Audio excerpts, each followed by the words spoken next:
Hola oyentes, gracias por escuchar otro episodio de Estudio en 15. Yo soy Arturo Olivas y aquí está Max Olivas. Diles hola, Max. Esta semana comenzamos nuestro estudio de la sección de la Biblia conocida como las Epístolas Paulinas. La mayoría de estos próximos libros son cartas escritas a los miembros de la iglesia en las diferentes ciudades que Pablo ha predicado. Así es como Pablo se mantiene en contacto con los miembros después de haberles visitado y enseñado.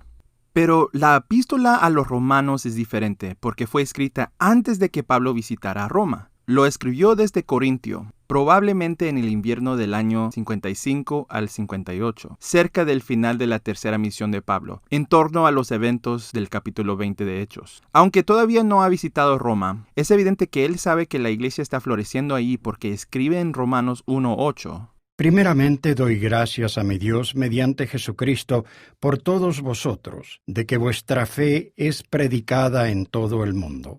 El orden de las epístolas paulinas, tal como las tenemos en nuestra Biblia, no está en orden cronológico. Con algunas excepciones, las cartas de Pablo están básicamente organizadas en el Nuevo Testamento por longitud. Su carta a los romanos es la más larga y, por lo tanto, se coloca primero en la serie. Al comenzar nuestro estudio en la carta a los romanos, nos daremos cuenta que hay muy pocas historias, sino que está llena de muchas palabras de aliento y consejo y algunas doctrinas realmente profundas que me entusiasma analizar con todos ustedes. Cuando estaba en la escuela secundaria, tenía un teléfono celular, pero la capacidad de enviar mensajes de texto aún no estaba disponible. Entonces, ¿cómo nos enviamos nuestros mensajes secretos? Escribíamos cartas, pero estas no eran cartas ordinarias. Estas cartas fueron escritas y decoradas con bolígrafos de diferentes colores, tenían dibujos arriba y abajo de los márgenes y después lo doblarías en forma o patrones intricados, o algunas veces en figuras reales como un corazón o una camisa con corbata o una rana. Cuanto más le haya gustado o le haya importado la persona que recibe su carta, más tiempo y preparación le dedicará. Al igual que mis cartas de la escuela secundaria eran mensajes de textos antiguos, estas epístolas también son mensajes de textos aún más antiguos, para las personas a las que Pablo amaba y se preocupaba mucho. Gente real, con preocupaciones reales, derramando lágrimas reales. Dedicó mucho tiempo y cuidado a las palabras que él eligió y a lo que les enseñó. Mientras estudiamos Romanos 1-6 esta semana, quiero que piensen en eso. Quiero sacar pequeñas pepitas de enseñanza o frases que realmente me hablaron esta semana. No tendremos tiempo para discutir todo, pero espero que esto le brinde un buen punto de partida para su estudio personal y familiar.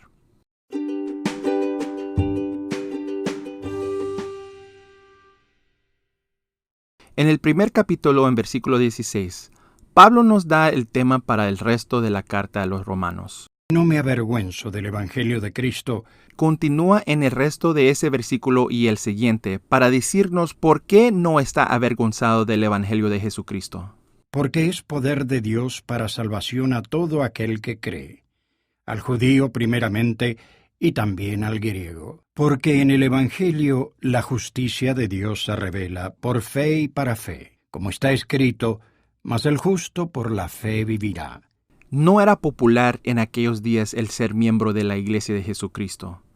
Admitir que eras cristiano era peligroso. Entonces, escuchar a alguien decir, no me avergüenzo del Evangelio de Jesucristo, fue una declaración pesada y posiblemente peligrosa. Agradecidamente, predicar el Evangelio hoy no nos pone en peligro físico. Pero aún podemos dudar en compartir el Evangelio por muchas otras razones. Puede ser que tenemos miedo de que termine una amistad, tenemos miedo al rechazo, o tal vez simplemente no sabemos qué decir. El Elder Uchtdorf nos dio un gran consejo en esta última conferencia general. No les pido que se pongan de pie en una calle con un megáfono y griten los versículos del libro de Mormón.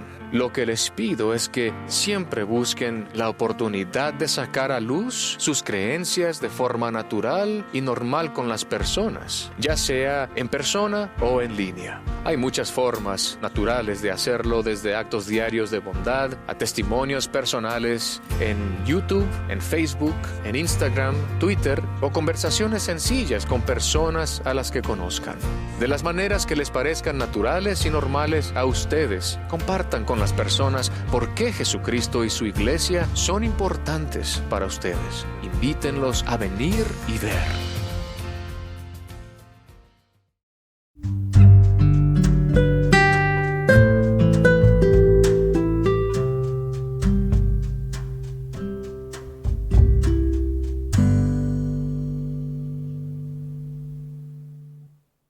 En Romanos capítulo 3, versículos 23 a 24, Pablo presenta un tema que nosotros, como miembros de la iglesia, a veces entendemos mal, y continuará predicando sobre este tema en muchas de sus otras epístolas.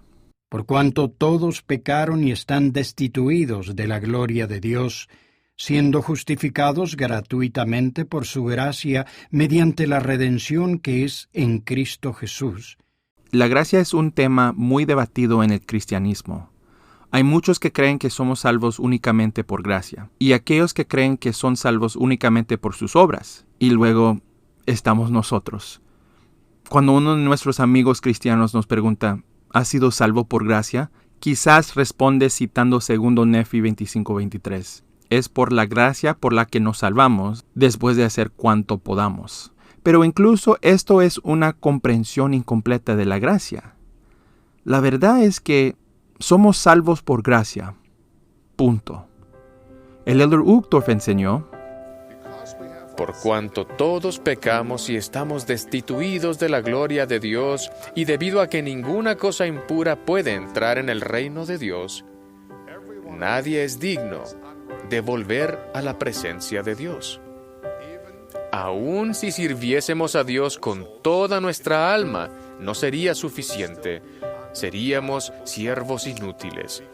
No podemos ganarnos el cielo por nosotros mismos. No podemos ganarnos el cielo por nosotros mismos.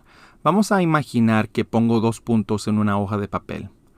Uno en la parte superior que representa a Dios y otro en la parte inferior que nos representa a nosotros. Y les pido que dibujen una línea entre dichos puntos que representa cuánto es nuestra parte y cuánto es la parte de Jesucristo. Tal vez alguno de ustedes irán al centro de la página y trazar la línea indicando que debemos hacer la mitad y que el Señor se encarga de la otra mitad. O quizás algunos dibujarían una línea más corta. Pero la verdad es que no hay línea. Jesús llenó todo el espacio. Pagó nuestra deuda en su totalidad. No pagó todo excepto algunas monedas. Lo pagó todo. Como dijo en la cruz, está consumado. Ahora sé lo que están pensando, pero hermano Olivas, ¿dónde encajan las obras? ¿Estás tratando de decirme que no tengo que hacer nada? Oh, no. Tenemos muchas cosas que hacer. Pero no tenemos que pagar por esa deuda. El presidente Dallin H. Oaks ha dicho: El pecador que se arrepiente debe sufrir por sus pecados, pero ese sufrimiento tiene un propósito distinto al de ser un castigo o un pago. Su propósito es el cambio. El elder Uchtdorf enseñó lo mismo, pero esta vez usando las palabras de Pablo en el capítulo 6 de Romanos. Si la gracia es un don de Dios, ¿por qué entonces es tan importante obedecer los mandamientos de Dios? ¿Por qué molestarnos en obedecerlos? ¿O en arrepentirnos? ¿Por qué no sencillamente admitir que somos pecadores y dejar que Dios nos salve? O, usando las palabras de Pablo, ¿continuaremos en el pecado para que abunde la gracia? La respuesta de Pablo fue sencilla: de ninguna manera. El andar por la senda del discipulado nos refina y nos hace mejorar, nos ayuda a llegar a ser más como Él y nos conduce de regreso a su presencia. El Espíritu del Señor, nuestro Dios, efectúa un potente cambio en nosotros, que ya no tenemos más disposición a obrar mal, sino a hacer lo bueno continuamente. El acuerdo que Cristo hace con nosotros es similar a cuando una mamá procura lecciones de música para su hijo. La mamá le paga al maestro de piano, debido a que la madre paga la deuda por completo, puede pedirle algo a cambio al hijo. ¿Y qué es eso? Que practique. ¿Paga el niño al maestro de piano al practicar? No. ¿Devuelve al niño a su mamá el dinero que le pagó al maestro de piano al practicar? No. El practicar es la forma en que el niño demuestra agradecimiento por el increíble regalo que le hace su mamá. Es la manera en que aprovecha la increíble oportunidad que su mamá le da de vivir su vida a un nivel más alto. La alegría de la madre no radica en que se le devuelva el dinero, sino en ver que su obsequio se usa, ver a su hijo mejorar. Si el niño ve el requisito de la mamá de practicar como demasiado autoritario, pero mamá, ¿por qué necesito practicar? ¿Ninguno de los otros niños tiene que practicar? De todos modos, yo voy a ser un jugador de béisbol profesional. Quizás sea porque aún no ve con los ojos de su mamá. Él no ve cuánto mejor podría ser su vida si él escogiera vivir en un plano más alto. Del mismo modo, debido a que Jesús ha pagado a la justicia, Él puede ahora dirigirse a nosotros y decir, ven, sígueme, guarda mis mandamientos. Y si consideramos que sus requisitos nos exigen demasiado, pero ninguno de los otros cristianos tiene que pagar diezmo, ninguno de los otros cristianos tiene que ir a misiones, ninguno de los otros cristianos tiene que servir en llamamientos y hacer la obra del templo, quizás sea porque todavía no vemos a través de los ojos de Cristo. No hemos comprendido aún lo que Él está tratando de hacer de nosotros. Sería incompleto excluir la importancia de nuestras obras, pero también sería inapropiado sugerir que nuestras obras fueron para pagar una deuda con Cristo que es imposible pagar. Entonces, ¿has sido salvo por gracia? Sí, absolutamente, totalmente, completamente, afortunadamente sí. Pero la pregunta más importante es, ¿has sido cambiado por gracia? No nos estamos tratando de merecer el cielo con nuestras obras. Estamos tratando de aprender el cielo. Nos estamos preparando por ello, como se dice en Doctrinas y Convenios 78:7. Estamos practicando para ello. La gracia es un tema de verdad tan profundo. Continuaremos discutiendo este tema mientras continuamos estudiando las enseñanzas de Pablo. Pero si desea profundizar su estudio esta semana, Brad Wilcox, autor del libro La Continua Expiación, dio un discurso fenomenal sobre la gracia en su devocional de BYU, que luego se publicó en la revista Liona. He agregado un enlace al artículo en las notas de este episodio y en estudioen15.com.